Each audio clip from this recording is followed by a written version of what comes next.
You won't believe this, a man boards first class, ticket in hand, calm as ever, and within minutes, a flight attendant tries to kick him out like he doesn't belong. Yeah, that happened. But here's the kicker. By the time that plane touched down, she was fired on the spot. Let me back up a sec.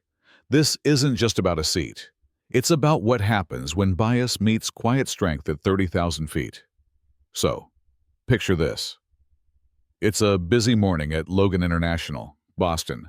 The flight is headed to Seattle, packed first class with folks who paid big bucks for a little peace in the clouds. Among them is Daniel Hayes, early 40s, sharp suit, low-key guy who carries himself like he's been through the ringer but came out steady. He slides into seat 3A, window side, puts his leather briefcase up top, and settles in, totally unbothered. But here's the thing, you could feel the room shift just a little. Some passengers glance over. A woman clutches her purse tighter. A guy 2 rows ahead sneers for just a second before looking away. Daniel. He's seen it all before, that split-second judgment. The silent questions about who belongs here. He's ready, though. Calm, collected. Enter Jessica Miller, the senior flight attendant, late 30s. All business, sharp edges, name tag polished but eyes cold. She strides down the aisle and stops right at Daniel's row. "Sir, may I see your boarding pass?" Her tone is clipped, like she's already decided she's right. Daniel hands it over smoothly. Jessica studies it, blinks in disbelief, then speaks loud enough for the nearby passengers to hear. "This seat isn't assigned to you." Daniel's voice is steady. No hint of anger. Just facts. "It is 3A. It's on my ticket." Silence hangs thick. But Jessica doubles down. "I'll have to verify. Don't get too comfortable." Phones start coming out. People lean in. This isn't a simple mix-up. It feels like a showdown. Minutes later, Jessica returns. Eyes sharper, voice harder. "You need to move to economy." "No, please.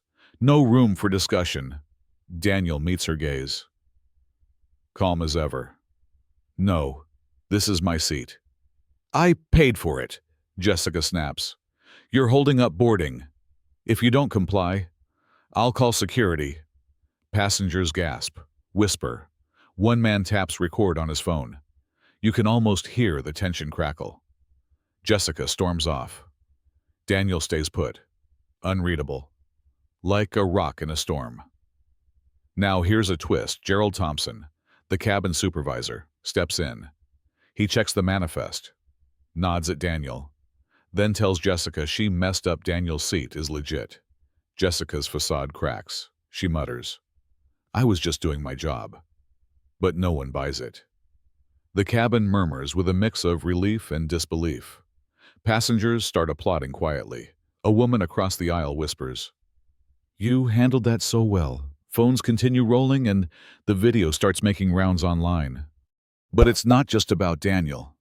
A young mother, rocking her toddler, glances at him with recognition, not of him, but of what he's endured. The energy in the cabin shifts. This moment becomes bigger than a seat. It's about dignity. When the plane lands, Jessica is met by airline reps. She freezes, realizing this isn't over. Soon, she's escorted off for disciplinary action. Meanwhile, Daniel is invited to a meeting where the airline admits failure, not just theirs, but a systemic one, and asks him to help fix it. He agrees, but only if it's real change, not PR. Months later, training protocols have shifted. Crew members are more aware. And Daniel, once just a passenger, is now a symbol not by choice, but by standing firm with quiet strength.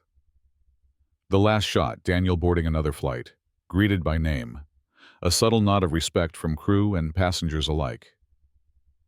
He looks out the window, not triumphant, just steady, like a man who carved out space in a system that didn't expect him to.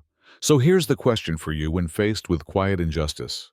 Do you speak up or stay silent? What would you have done in Daniel's shoes? Drop your thoughts below. Hit subscribe if stories like this make you think. And remember, sometimes the strongest stand isn't loud. It's unshakable. What do you think, was justice truly served? Or just a performance? Let's talk about it.